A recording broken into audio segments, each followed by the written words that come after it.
મારા ધંધાત્રી ભાઈઓ, હું રાજકોટનો નિવાસી મહેશભાઈ બોલું છું.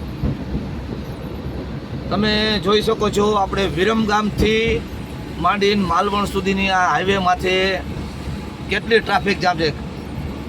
વેપારી ભાઈઓને અને ખાસ કરીને મારા ગાડીવાળા ભાઈઓને નમ્ર વિનંતી કે આજની રાત કોઈ પણ માણસ રાજકોટથી વિરમગામ, બહુચરાજી બાજુ, ડીસા, પાટણપુર, સિદ્ધપુર બાજુ કોઈ ગાડી લઈને ના નીકળતા. એનું કારણ છે કે વિરમગામ આપણી ગાડી ડૂબી જાય એટલું પાણી હાઈવેમાં સુધી આવી પહોંચ્યું છે. અને હું અહીંયાથી કેમ નીકળો છું, કેવી રીતે મેં રેસ લઈને ગાડી લઈને નીકળો, મારું મન જાણે છે. અત્યારે હું માલવણ બાજુ માંડ નીકળો હું માલવણ, તો માલવણ ધાંગધ્રા વાળો હાઈવે રહ્યો એની માથે પાણી નથી પહોંચ્યું.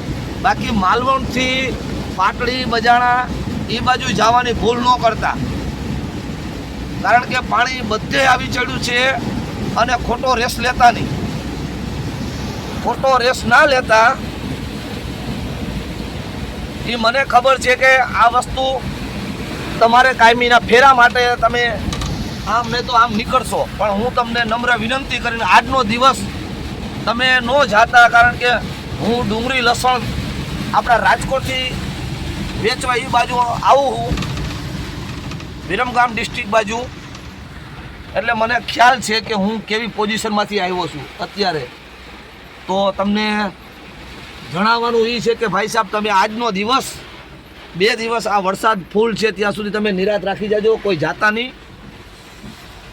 મારે અત્યારે તાત્કાલિક તમને લાઈવ વિડીયો કરીને દેખાડવો પડ્યો. આ પાણી કેટલું આવી ગયું છે, રોડને ટચ થઈ ગયો છે. ને આ લાઈવ વરસાદ જોઈ લ્યો, બરોબર? વરસાદ જોઈ લ્યો, ફૂલ વરસાદ છે. ગુજરાતની આગાહી ફૂલ છે. એટલે કોઈ માણસ 4 દિવસ સુધી મહેરબાની કરીને મારે નીકળતા નહીં. ખાસ કરીને ગાડીવાળા ધંધાત્રી ભાઈઓને મારી નમ્ર વિનંતી છે. હું જો ઘરે પહોંચી જાઉં તો કાળિયા ઠાકરની દયા, મહેરબાની. બાકી મને નથી લાગતું કે હું ઘરે પહોંચી શકીશ. આ વરસાદ પહોંચવા જોઈએ તો એ સારું છે. ક્યાં પાણી ભેગું થઈ જાય નક્કી નથી, પણ જે જગ્યાએ પાણી મને ભેગું થયું એ મેં નજરે જોયું તો મને ખબર પડી. અહીં મને એવો વિચાર આવ્યો કે હું તાત્કાલિક વિડીયો ઉતારીને એક ફેસબુકમાં મૂકીને મારા ધંધાત્રી ભાઈઓને જોઈ લે તો સારું.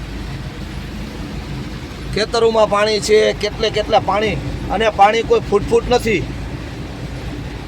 આ પાણી રોડને ટચ પાણી છે. હું ચાલુ ગાડી આ વરસાદ વિડીયો ઉતારું છું ને, એટલે તમને એમ લાગે કે ખાલી ખેતરોમાં પાણી ભરાઈ ગયેલા હશે, પણ તમે આજુબાજુના કોન્ટેક કરી જુઓ.